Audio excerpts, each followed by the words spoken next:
Coucou tout le monde, j'espère que vous allez bien. Aujourd'hui, on se retrouve pour une petite FAQ. Déjà, je tenais à vous remercier du fond du cœur de tout l'engagement et tous les messages que j'ai reçus après ma première vidéo, donc celle de dimanche dernier. Je suis tellement heureuse et tellement reconnaissante, ça m'a choquée. Enfin, honnêtement, je ne m'attendais pas à recevoir autant d'amour et comme YouTube, c'est vraiment le vrai moi, c'est celui où j'ai le temps de plus développer des sujets, etc. Bah, ça me touche profondément, donc merci beaucoup. Je crois que j'ai répondu à tous vos messages et j'ai eu aussi pas mal de questions. Donc je me suis dit, on va faire une petite FAQ sur Instagram. Je vous ai demandé de me poser des questions que vous pouviez avoir sur la grossesse ou même pas, hein, sur ma vie en général, sur le sport. Et j'en ai sélectionné pas mal. Donc ça va me permettre d'y répondre pour cette vidéo. Je pense que je vais vous emmener aussi un petit peu dans les derniers préparatifs et dans mon quotidien. Tourner ça en fait plus sous format vlog parce que je pense que voir juste une personne répondre à des questions assise et sans rien faire, ça peut être ennuyant. Plus, je suis une personne qui a extrêmement la bougeotte. Donc même moi, je me vois pas tourner pendant X heures et rester assise. Et surtout que j'ai reçu plein de trucs, j'ai reçu la poussette et tout, je veux trop vous montrer. Donc je me suis dit, c'est l'occasion, à chaque fois je ferai un truc, je répondrai à 2-3 questions et puis voilà. Donc on va commencer par les petites questions. Alors déjà, la question qui est le plus revenue, c'est comment tu te trouves dans ce corps de femme enceinte? Je pense que c'est une question qui est normale et légitime et qu'on se pose avant de tomber enceinte parce qu'on se dit autant on va pas du tout s'aimer. Et c'est vrai que en plus pour moi, venant de la culture du fitness, mon contenu reposait essentiellement sur mon corps, on va pas se mentir, parce que ça faisait partie du sport, le bodybuilding ou même le fait de vouloir avoir plus de muscles, c'est que basé sur le corps. J'avoue que même moi au début j'ai eu peur et ça n'a pas été facile de lâcher prise tout de suite et c'était surtout avant l'annonce, en fait avant que je l'annonce aux gens. Comme en fait c'est hyper basé sur le regard des autres, je me rends compte, hein, comme quoi c'est pas anodin et c'est quelque chose sur lequel je peux peut-être travailler encore aujourd'hui. Et je me disais quand j'étais à la salle, les gens ils vont se dire c'est ça votre influenceuse fitness parce que je me sentais plus gonflée, etc. Et j'avais trop peur du jugement parce que du coup je cachais le fait que j'étais enceinte, mais mon corps lui il changeait. Et j'avoue que c'est ça qui m'a le plus perturbée. Et même moi, au début, j'étais en mode, ouais, ça se trouve, je vais avoir un tout petit ventre et tout. Enfin, j'étais perdue, en fait. Je savais pas vers où on allait. Et au final, quand j'ai fait mon annonce de grossesse, je me suis tout de suite sentie mieux parce que du coup, j'avais pas l'impression de mentir aux gens. Et j'étais en mode, je suis enceinte, je suis comme ça. Et là, d'un coup, j'ai accepté mon corps d'une autre manière. Je me suis dit, c'est trop beau. J'ai même envie que mon ventre il soit plus gros. Enfin, j'adore. Et c'est après, d'ailleurs, que j'ai eu un bump de grossesse. Je pense que j'ai tellement voulu le cacher que même mon corps, c'est pas qu'il a fait un déni de ventre, mais peut-être il le cachait un peu plus. Puis aussi, c'est parce qu'on était au début. Mais non, ça m'a fait du bien de pouvoir le dire et être ok avec ça. Et à partir de ce moment-là, j'ai beaucoup plus apprécié mon corps, même si dès le début, je trouvais ça trop mignon, le petit ventre, etc. Mais c'est vrai que quand on n'a pas eu l'habitude, qu'on a vu ses abdos pendant pas mal de temps de notre vie, d'un coup, ça fait bizarre. Mais au début, en vrai, ça fait juste l'effet de t'as un peu trop mangé. C'est un peu l'effet d'un ballonnement. Donc voilà. J'espère que j'ai bien répondu à cette question parce que j'ai l'impression que je suis partie dans tous les sens.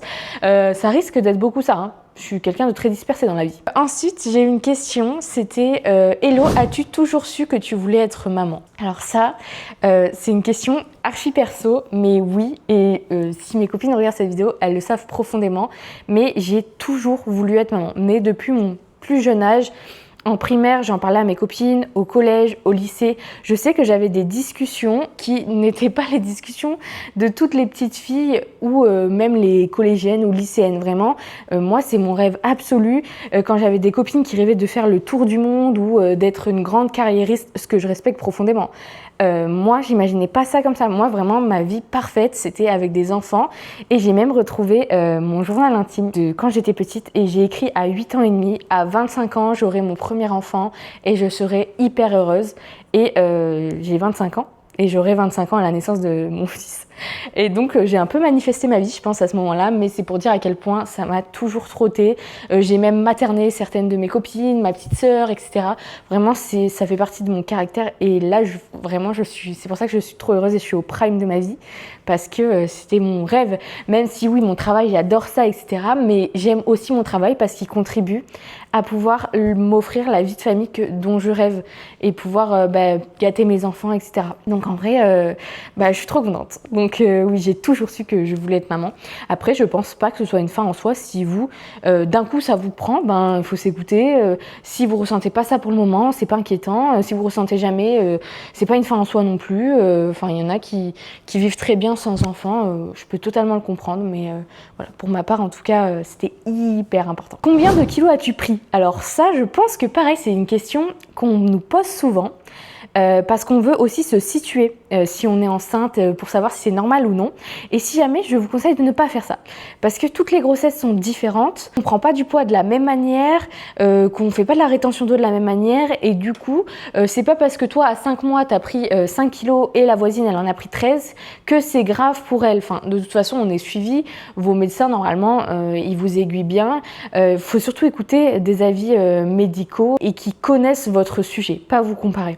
Donc moi, là, pour l'instant, j'ai pris 15 kilos et je suis à 8 mois et demi. Voilà, peut-être que je finirai à plus 16, plus 17, je sais pas. Et j'avoue que au début, moi, je pensais qu'on prenait 1 kilo par mois et c'est tout. Donc j'ai fait partie de celles qui se sont inquiétées. Quand j'ai dépassé le 10e kilo, j'étais en mode peut-être c'est beaucoup et tout. Mais non, déjà, il y a le fait que je m'entraîne.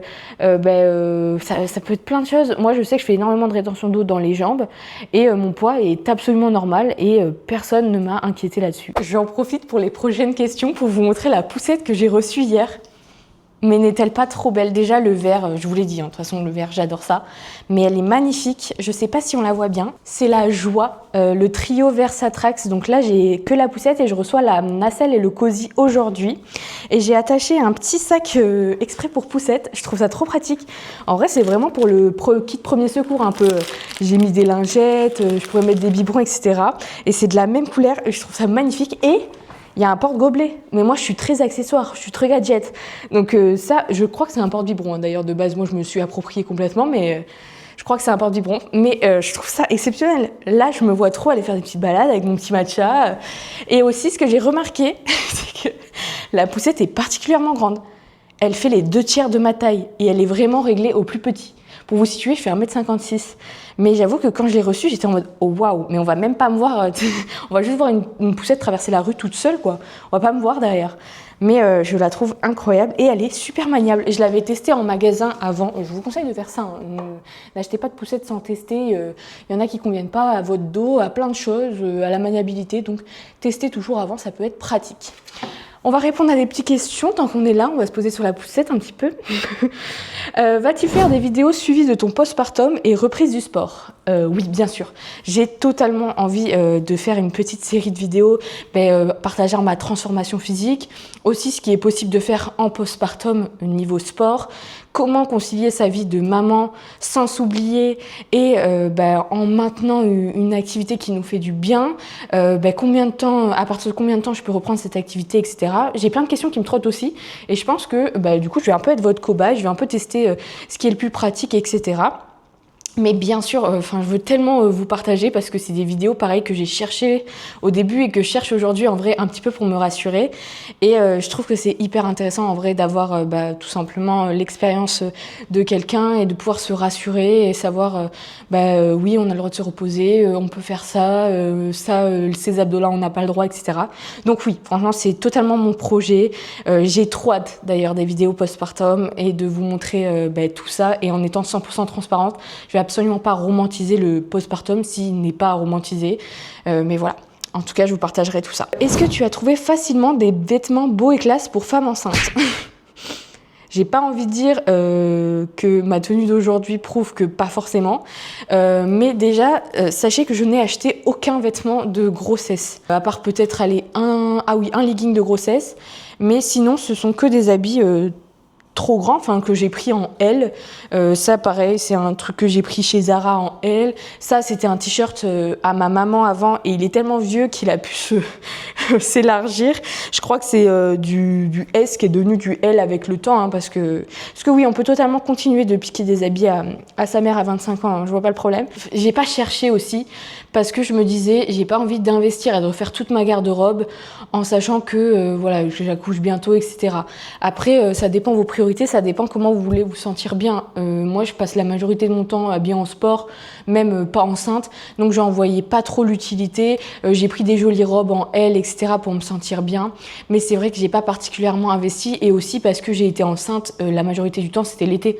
Donc j'étais en maillot, je mettais mes shorts, je les fermais pas, voilà.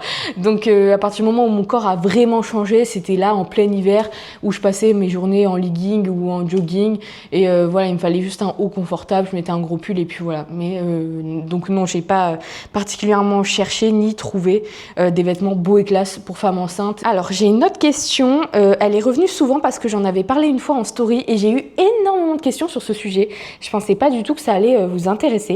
C'est quel était le processus utilisé pour concevoir votre enfant? Il me semble que c'est en fonction de ton cycle. La réponse est oui. En fait, je n'avais pas de contraception hormonale. J'avais une méthode de contraception qui est naturelle, qui s'appelle la symptothermie, qui est validée par l'OMS et qui repose sur l'observation de son cycle par la température corporelle et nos glaires cervicales. Pour faire court, les glaires cervicales, c'est nos pertes blanches. Donc je me suis vraiment beaucoup formée sur le sujet avant de commencer. Je suis allée voir une sage-femme spécialiste en symptothermie. J'ai acheté un super livre vraiment qui explique tout super bien. Je vous mettrai la couverture quelque part ici ou en barre d'infos. Et j'ai commencé tout simplement à surveiller mon cycle comme ça, ce qui est un super bon moyen de contraception, comme un super bon moyen de conception, puisqu'on sait exactement quel jour on ovule, quelle période on est fertile et quelle période on n'est pas fertile. On a conçu l'enfant du coup pendant la période de fertilité, mais à la fois bon, on était prêts et on voulait avoir un enfant, mais je savais pas que ça pouvait le faire dès le premier cycle, le premier essai. Et je pense que ça dépend aussi des femmes. Mais du coup, oui, ça nous a beaucoup aidé parce qu'on savait exactement quand est-ce qu'il fallait le faire pour pouvoir avoir notre enfant. Je vous retrouve dans ma cuisine cette fois-ci parce qu'il est temps de nous faire la petite tisane de feuilles de framboisier. Toujours au top. Franchement, je continue de la prendre et je vais même commencer à prendre des dattes aussi parce qu'on m'a conseillé pour la maturation du col, et les mêmes raisons d'ailleurs. Ça sert pas à déclencher mais ça peut être utile pour le travail. On m'a conseillé 5 dattes par jour. Je suis allée voir quelques études, c'est vrai que c'est ce qui ressort le plus.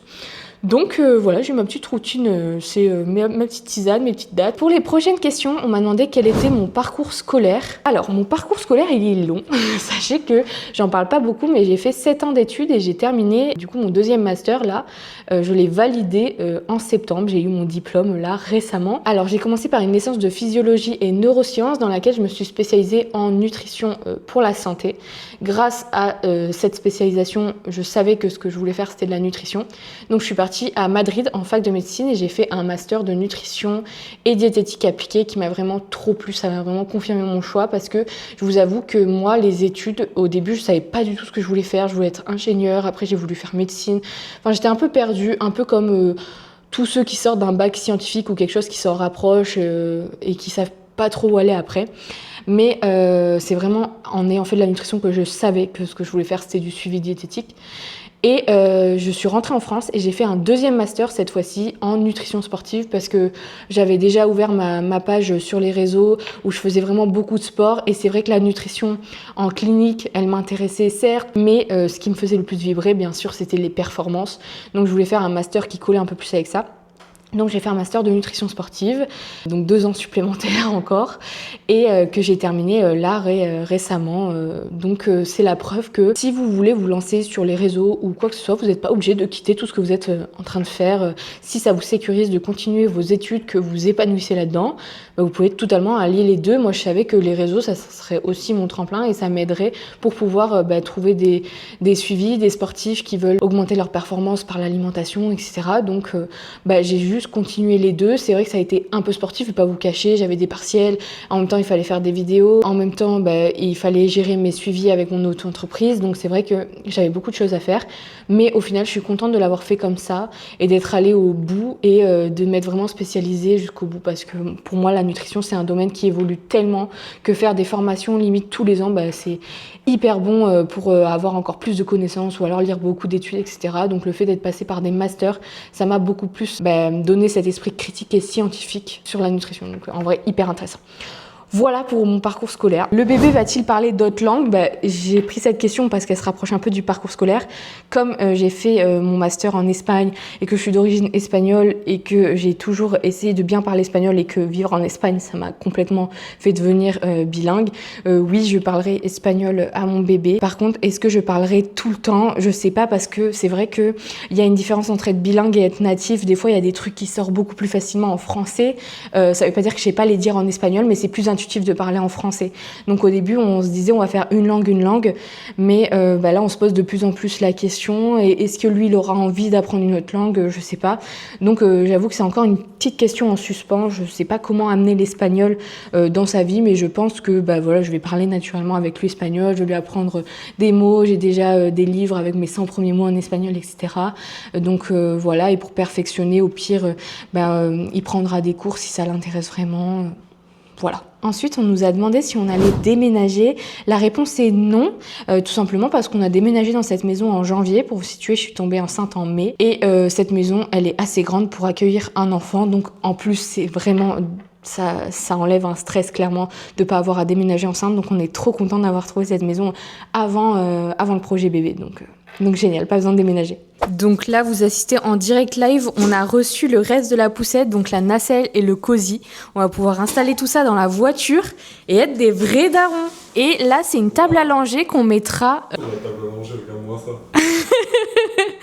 Elle est trop belle, c'est trop beau. C'est trop stylé. J'adore. Et du coup, ça, c'est la table à langer qu'on va mettre dans notre chambre parce qu'on s'est fait un petit coin à langer dans notre chambre pour pas quitter la nuit, là, quand on aura la tête dans le cul, avec les biberons et compagnie, les couches. On est à domicile, on joue à domicile. Et il a sa table à langer dans sa chambre. Donc voilà. Et là, donc, on a le cosy assorti à la poussette. Toujours vert, parce que vert égale meilleure couleur. Et papa qui essaye de s'en sortir. J'apprends à l'utiliser, quoi, parce que...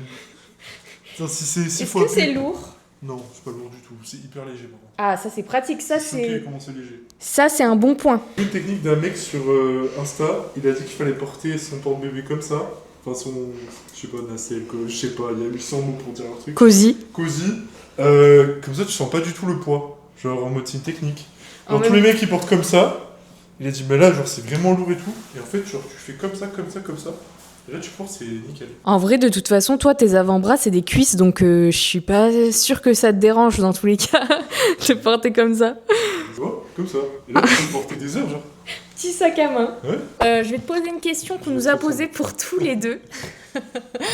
Est-ce qu'on est bien cadré là? Parce que... Attends, il faut que je me relève. Voilà. Comment vous vous sentez tous les deux depuis l'annonce de ce petit bébé? Parce que je pense qu'en vrai, les réponses ne sont pas universelles et surtout qu'on passe par plusieurs phases. Oui. Déjà, première phase de réalisation. Genre, tu penses pas que c'est vrai ou tu l'oublies. Tu repenses au fait que tu vas avoir un enfant, mais vu que c'est pas vraiment là et qu'en plus, quand t'es un homme, tu le portes pas, tu sais pas trop. Après, phase où t'es en mode, bon, là, ça commence ça a bien se voir et tu commences à pouvoir dialoguer un petit peu avec ton bébé à travers le ventre de ta femme. Et dernière phase, quand il va arriver, genre là, maintenant, où là, c'est vraiment, genre, tu sais que ça va arriver dans pas longtemps. Et t'as à la fois hyper hâte de rencontrer ton enfant parce que voilà, tu vas lui donner full amour et full value. Non, mais tu vas lui donner plein d'amour et tout, et ça va être que des bons moments, etc.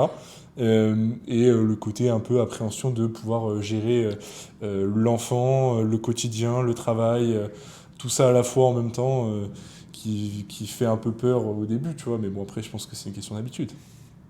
Purée, waouh! Et ça sans bégayer, c'est vraiment le résumé de tout ce que je pense. Moi, je suis la meuf qui copie en contrôle. Oui, pareil. Non, en vrai, oui, c'est ça. C'est qu'au début, on s'en rend pas compte. Et même moi qui le portais, j'avais des moments, j'étais comme ça dans ma vie. Et puis d'un coup, je baisse les yeux, je fais... Oh, c'est vrai. C'est vrai qu'il est là. Parce qu'au début, les premiers mois, surtout le premier trimestre, bon, déjà, on fait que dormir, ou il y en a certaines qui font que vomir. Mais on réalise pas, enfin, c'est tellement loin. On a su qu'on était enceinte. On a su que j'étais enceinte en mai.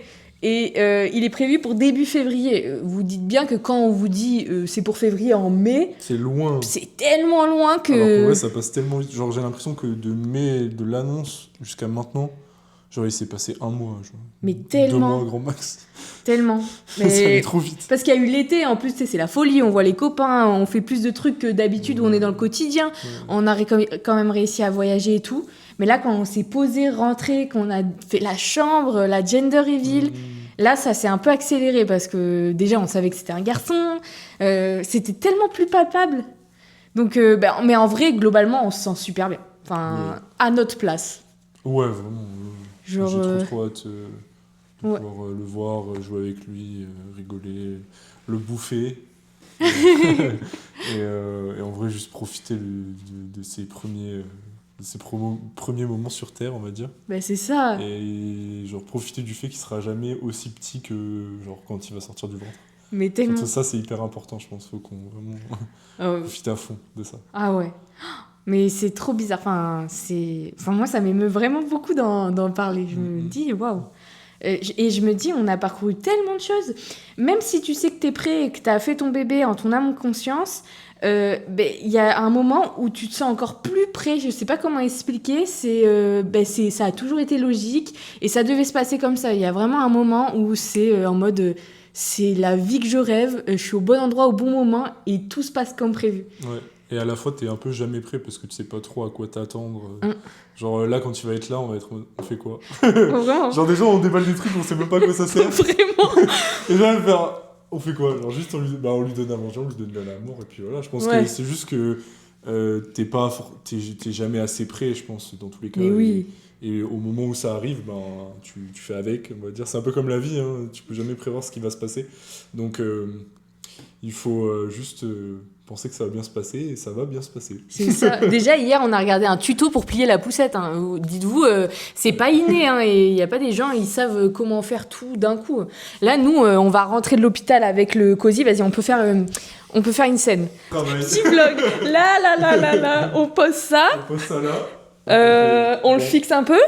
Ah putain, en plus, ça balance. Il va être comme ça. Il va pas être serein. Il va penser Oh, ça crépite. et là, on va le regarder. On va se dire, on est livré à nous-mêmes, dans la maison, avec un petit être qui dépend que de nous, qu'on aime de tout notre cœur, mais un peu... Waouh. Wow. Tout douloulou, quoi. Hop. Pourquoi ça cut ta tête? Voilà. Parce que ça suit la tienne, donc forcément. Tu insinues que je suis petite? T'es pas très grand. Le politicien. Mais voilà pour la réponse à ta question. Mais très bonne question. Mais c'est normal de passer par plusieurs phases et culpabilisez pas en tant que parent. Des fois, on se sent plus prêt un mois et celui d'après, on doute un peu plus. En fait, dès que tu découvres des nouveaux trucs, t'as l'impression que t'es pas prêt du tout. Genre, t'as l'impression que tu sais que ça va bien se passer, et puis tu découvres des nouvelles choses et tu te dis, oh putain, peut-être que j'avais que 1% des connaissances. Des fois, pas savoir, c'est mieux aussi. Je sais pas comment t'expliquer. Mais aller au cours de préparation à l'accouchement, parce que ça nous a vraiment beaucoup rassurés. On a pu poser nos questions et on s'est rendu compte que c'était pas la mer à bord. Enfin, quand c'est expliqué comme ça, qu'on nous met en situation, qu'on nous fait faire des exercices, ça va. Ouais, ça va. Mais de toute façon, on n'est jamais parfait. Des parents, c'est pas parfait. On apprend sur le tas, on apprend avec son enfant. Et tout dépend de l'enfant que tu as aussi. C'est de l'adaptation, quoi. Il faut être suffisamment bien, comme a dit ma psy. Donc là, je vous prends en plein cœur de la création de la miniature de cette vidéo. Je fais mes miniatures YouTube toute seule pour le moment. Je sais que c'est pas parfait parce que je suis absolument pas graphiste et que j'ai appris toute seule. D'ailleurs, n'hésitez pas à me dire si vous les trouvez attrayantes ou non, si vous les trouvez cool, si je peux améliorer des trucs, s'il y a des graphistes qui nous regardent, je sais pas, ou des pros minia. Prochaine question. On m'a demandé d'où venait ma passion du sport. De très loin. Sachez que j'ai vraiment fait du sport toute ma vie quasiment parce que j'ai des parents déjà très sportifs qui m'ont inscrit dans les courses de village à vélo le plus tôt possible ou même les courses à pied, etc. parce que j'en avais envie aussi et que je voulais prendre exemple sur eux. Donc c'est vrai que j'ai toujours fait du sport et j'ai fait énormément de sport. J'ai fait de l'athlétisme, j'ai fait du hand où je suis allée en National 3 quand même et ça me plaisait vraiment. Je pense que c'est un des sports qui m'a le plus plu. J'ai essayé le basket, oui, avec ma taille. Et en plus, j'en ai fait pas mal de temps. Donc c'est vrai que le sport a toujours fait partie intégrante de ma vie. Et la musculation, ça fait 5 ans que j'en fais régulièrement et pas en renforcement musculaire comme je pouvais le faire avec d'autres sports. Donc ma passion du sport, elle me vient de mes parents et oui, j'ai toujours été à peu près sportive. Donc, Alors cette question, on me l'a beaucoup posée aussi et j'avoue que je n'ai pas la réponse. C'est pensez-vous montrer votre enfant sur les réseaux sociaux? En fait, c'est une question qui nous mitige beaucoup. Parce que ce soit Ken ou moi, on a des communautés qu'on aime énormément, avec qui on adore échanger, partager, etc. Donc c'est un petit peu la continuité des choses. Mais c'est vrai qu'il y a de plus en plus de mauvais côtés au fait de montrer ses enfants sur les réseaux, notamment dans la sécurité, etc. Donc on se pose beaucoup de questions. Et puis il y a aussi le consentement de l'enfant qu'on ne connaît pas pour le moment. Donc c'est vrai que c'est une question qu'on se pose au début, en tout cas, le premier mois, comme en plus un enfant ça change énormément de visage au début. On voulait rester dans notre bulle et vraiment le garder pour nous. Et on verra comment on se sent, est-ce qu'on a envie de le montrer ou non. Mais pour l'instant, c'est une question auquel on ne sait pas répondre, ni l'un ni l'autre. On pensait que ça allait évoluer au fil de la grossesse, qu'on allait trouver une réponse à cette question. Mais je pense que c'est une question très dure. Et donc non, pour l'instant, on ne sait pas du tout ce qu'on va faire. J'ai pas envie d'utiliser mon fils pour faire de la pub ou autre. Ce serait vraiment juste dans une notion de partage. Et si c'est dans une notion de partage de vie, on peut très bien partager des moments de vie sans voir clairement son visage. Enfin bref, je sais pas trop comment je pourrais m'y prendre. Mais en tout cas, c'est une question qui me trotte pas mal en ce moment et j'avoue que je suis assez perdue. On repasse sur mon coin préféré de ma maison, c'est-à-dire mon petit coin canapé où je peux m'adosser pour la suite des questions. Ça reste un petit peu centré sur le sport. On m'a déjà demandé quels exos je ne peux absolument plus faire à la salle parce que je suis enceinte. Alors déjà, il y a absolument tous les exos où je dois être sur le ventre. Par exemple, les curls allongés, même les extensions lombaires, le ventre il bloque. Le hip thrust, on pourrait croire qu'on peut pas le faire, mais j'ai trouvé une technique. Déjà, c'est de réduire l'amplitude, donc je fais plus du cast glute bridge, et je mets la sangle beaucoup plus bas. Donc elle ne tape absolument pas sur mon ventre, mais c'est vrai que si j'avais gardé vraiment la sangle au niveau de là où elle devrait être habituellement et que j'avais pas adapté, oui, c'est un exo que j'aurais dû arrêter de faire. Là, en fin de grossesse, le RDL, j'aime plus du tout parce que le ventre pèse très lourd, donc j'avoue que ça tire sur les lombaires et j'ai l'impression que je travaille que les lombaires et en plus de ça, ça fait un petit peu avoir des remontées acides de se baisser. Sinon, là, comme ça, il n'y a pas d'exercice qui me viennent vraiment en tête où j'ai dû arrêter, mais globalement tout ce qui est sur le ventre. Sinon, par exemple, le haut du corps, je fais tout. Après, j'ai pas d'exercice comme par exemple le bench où je suis vraiment allongée parce que j'en fais jamais. Et ça, je pense que ça pourrait en fin de grossesse être problématique parce que la position allongée sur le dos, elle est quasi impossible en fin de grossesse. Elle est inconfortable, elle est pas conseillée. Donc voilà, peut-être des exercices comme ça, mais comme je les pratiquais pas, j'ai pas dû à les arrêter. Et toujours dans le thème de la salle, est-ce que le regard des gens a changé à la salle ? Oui, alors il y a différents types de personnes. En tout cas dans ma salle de sport, il y a ceux vraiment trop mignons. Ils trouvent ça formidable, ils sont vraiment admiratifs et j'avoue que ça motive des fois. J'ai pas envie d'aller à la salle, je suis juste disciplinée et voir des gens comme ça qui m'envoient plein de sourires ou qui me disent des trucs trop mignons, bah ça me motive pour le reste de ma séance. Donc ok, merci beaucoup d'être vous. Par contre, c'est vrai qu'il y a des personnes beaucoup plus réticentes. Je pense qu'on n'est pas de la même génération, pour être honnête aussi. Et peut-être que eux, pendant leur génération, on leur a dit que c'était dangereux, donc ils me jugent un peu. Ils me prennent un peu pour une inconsciente, on va dire. Mais c'est une minorité. On va pas se mentir, c'est une minorité. À la salle, globalement, bon, je sais que quand il y a une femme enceinte, ça se voit un peu plus, donc il y a peut-être un peu plus de regard tourné vers vous. Mais à la salle, généralement, les gens, ils sont dans leur séance, ils ont leur casque et ils font pas trop gaffe. C'est vrai que moi, je peux comprendre si d'un coup, ils me voient passer, j'ai mon gros bidon. Ils peuvent avoir un moment en mode « hein ?» Mais c'est tout, quoi. Honnêtement, les gens... Ils sont pas plus intéressés que ça, ils font leur séance et puis voilà, et tant mieux d'ailleurs. Comment as-tu trouvé cette motivation et cette discipline? Bravo pour ton parcours, déjà merci beaucoup. Et je pense que ça vient du fait que déjà j'ai toujours fait beaucoup de sport, donc ça a toujours été inscrit dans mon quotidien et je me verrais pas sans. Et la motivation, en vrai, c'est d'être en bonne santé. C'est vraiment, je sens que ça me fait du bien pendant ma grossesse, que ça m'apporte beaucoup de bénéfices. Donc je continue, je suis à fond. Et comme je vous l'ai beaucoup dit, ça me fait aussi beaucoup penser à autre chose. Ça m'évite de cogiter toute la journée. En fin de grossesse, on se pose plein de questions. Et je pense que les sources de stress, faut toutes les éloigner de nous, au maximum. Donc c'est vrai que c'est plus ma motivation, en vrai c'est mon bien-être, je me dis que ça fait du bien à mon fils, ça me fait du bien à moi, let's go quoi. On m'a demandé comment je comptais m'organiser en fin de grossesse et en postpartum. Je sais pas trop ce que la personne entendait par s'organiser en fin de grossesse et en postpartum. Si je pouvais me soulager de maximum de trucs qu'il y aurait à faire en postpartum, je le fais. Donc par exemple là, je sais que je vais me préparer des petits plats que je vais mettre au congélo, etc. Après j'ai la chance d'avoir un copain vachement présent, donc j'ai pas de pression en mode si je le fais pas, ça sera jamais fait, ça sera horrible. Voilà, en fin de grossesse, de toute façon, je pense qu'on y passe toutes, mais on est vraiment clairement des oiseaux. On fait notre petit nid. Je sais que je nettoie partout. Je prends soin de ma maison. J'ai envie que tout soit prêt. Je vais pour la 8e fois de la journée dans la chambre du petit remettre des trucs en place qui l'étaient déjà.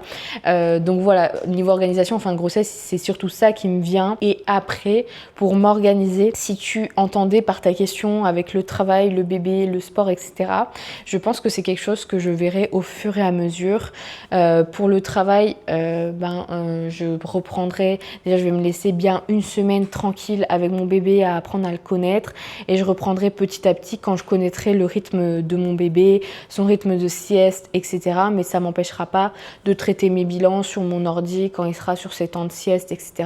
Peut-être pas avec des rendez-vous clients comme je le faisais avant, mais c'est vrai que moi j'utilise un logiciel qui filme mon écran et ma tête et avec lesquels je peux faire des bilans plus approfondis, plus poussés.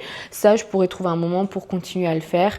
Donc voilà, le travail, déjà, le faire progressivement, l'inscrire dans mon quotidien avec un bébé. Le sport, ça dépendra d'à quel moment je peux reprendre, comment on va s'organiser avec Ken. C'est vrai qu'on travaille tous les deux à la maison, donc ce qui est pratique, c'est que, mettons, il y en a un qui travaille le mardi matin, l'autre c'est le mardi après-midi, et on échange, on se passe le bébé, et on se ferait des jours où on est tous les trois pour profiter, et pas chacun être tout le temps un seul avec le bébé. Sinon, organisation, après, je pense que je prendrai mes trucs et astuces sur le moment, pour gérer la fatigue, pour gérer les repas également, plus faire du batch cooking, je pense, préparer à l'avance. Comme ça, ça c'est fait. Je pense que je partagerai ça directement en postpartum pour vous montrer comment on fait directement, quoi. Parce que là, c'est vraiment une question auquel je ne peux pas répondre aujourd'hui. Voilà pour cette petite vidéo FAQ. Je suis encore trop contente de pouvoir partager des choses avec vous, qu'on puisse mieux échanger, que vous puissiez peut-être mieux comprendre comment ça se passe une grossesse ou même après. Même si même moi, là, je sais pas, je suis un peu dans l'inconnu. Mais je suis trop contente. Merci d'avoir suivi cette vidéo jusqu'au bout. Et je vous fais des bisous et on se retrouve vite pour une prochaine vidéo. Si vous ne voyez pas de vidéo la semaine prochaine, de toute façon, je vous tiendrai au courant sur Insta. Mais c'est ou que je suis très fatiguée en fin de grossesse ou que le travail a commencé et que du coup, je ne peux pas sortir de vidéo, ce qui est assez logique. Donc voilà, je vous fais des bisous. Prenez soin de vous.